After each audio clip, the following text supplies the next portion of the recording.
Joining us now on the line is Tucker Carlson with the Daily Caller, Fox News, here to give us his expert analysis of the Canadian Prime Minister's race. No, we don't care. They're Canadians.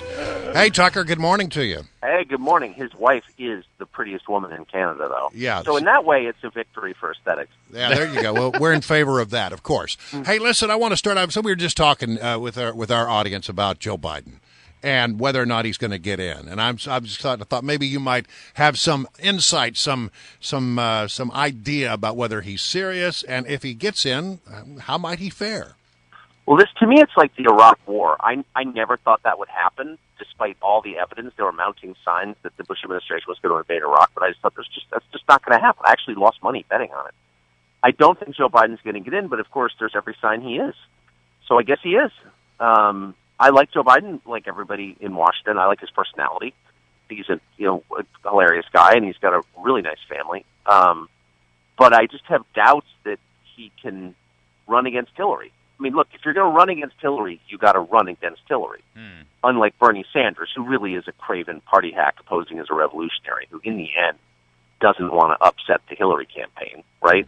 If you're going to take on the frontrunner, you really have to do it. And is Joe Biden willing to do that? I don't know.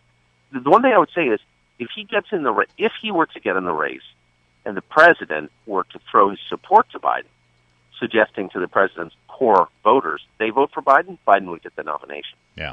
I mean, but it's hard to see Obama doing that. But what do I know? Well, listen to this. This is Joe Biden. First of all, let me take you back 1 week to Hillary Clinton in the CNN debate, asked about what enemies she's proudest of, Tucker. She said this. Well, in addition to the NRA, the health insurance companies, the drug companies, the Iranians, probably the Republicans. There you go.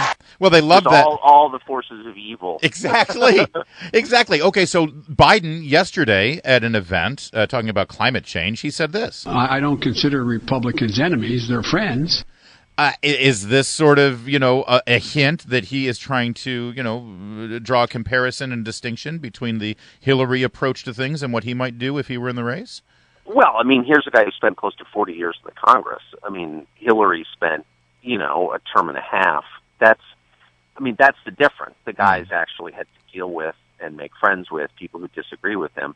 But I would actually say, Biden, as much as everyone likes him, and I'm first on the list of liking Biden, as I said, he will say anything. I mean, his rhetoric does get pretty out of hand once he gets worked up.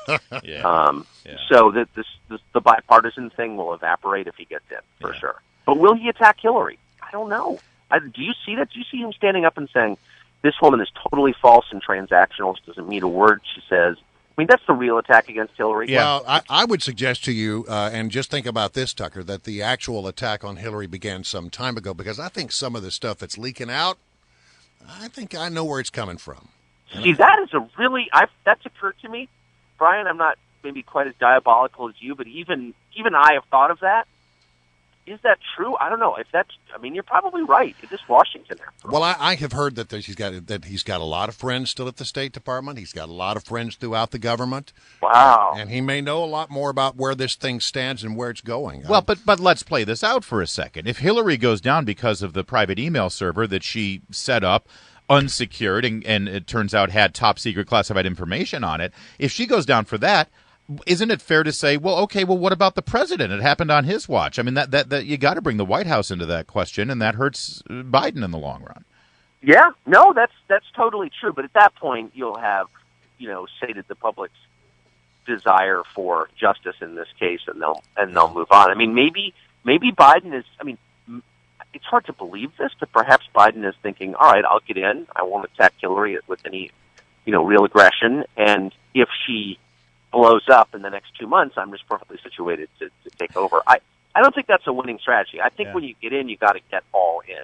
You got to, you know what I mean? You got to approach this from the get-go. Tucker Carlson, this is our first chance to talk to you in a couple of months, and I have been dying to ask you, what do you make of Donald Trump and what is happening with the Republican Party beyond Trump? Latest polls now show that Ben Carson, the two of them, are starting to run away with it.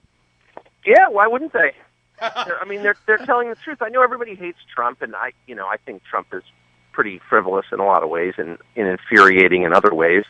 On the other hand, he's the only guy who tells obvious truths, and sort of the theme of Washington for the past generation has been lying, telling big lies and demanding that people pretend to believe them. And that really gets on voters' nerves after a while. I mean, take his exchange with Jeb Bush. Republicans are outraged. They can't believe it. They're quivering with anger because he violated their, sense of propriety by saying that about 9/11. But remember the context. Jeb Bush says in this kind of self-righteous way, "My brother kept us safe." And Trump, again, whose designated job is to tell the hilarious yet uncomfortable truths, goes, "Yeah, kept us safe except 9/11," which, by the way, is true. I'm sorry. I'm not holding Bush responsible for 9/11, but he was president during 9/11. And if you're going to stand up and start bragging about, what a great protector of America your brother was, which is what Jeb was doing, you got to expect someone's going to, note the obvious.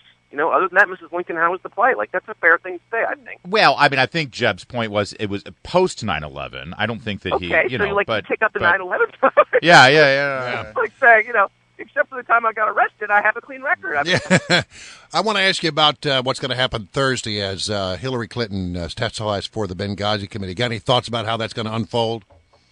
I wish they'd stop calling it the Benghazi Committee. I really do. I realize that's the name, but it's really the email committee. And I wish, I don't know what's going to happen, though I think she's got the momentum, unfortunately. I think it's a real story. But I wish that they would designate Gowdy the only person who talks. Yeah. Do you think? Yep. Everyone Don't else let this time to the one guy, just like they did at Watergate. That's and, right. And make it a pretty consistent thing. I'm sure I upset you with the Trump stuff. I just can't help myself. I just love how much he rattles everyone's cage. Oh, you don't upset us. Maybe I'm listening, but we have a lot of love for but Trump. It's everybody. The last thing I'll say about Trump is, again, I don't think Trump would be a good president. I think he'd probably cancel the next election if he got elected. But as inexpedient and wants to spend the money. But I do think it is a sign of health that the Republican Party, there are people who actually are mad about lying. Yep. I don't know. You want that. It's a messy process, and it may cost them the election.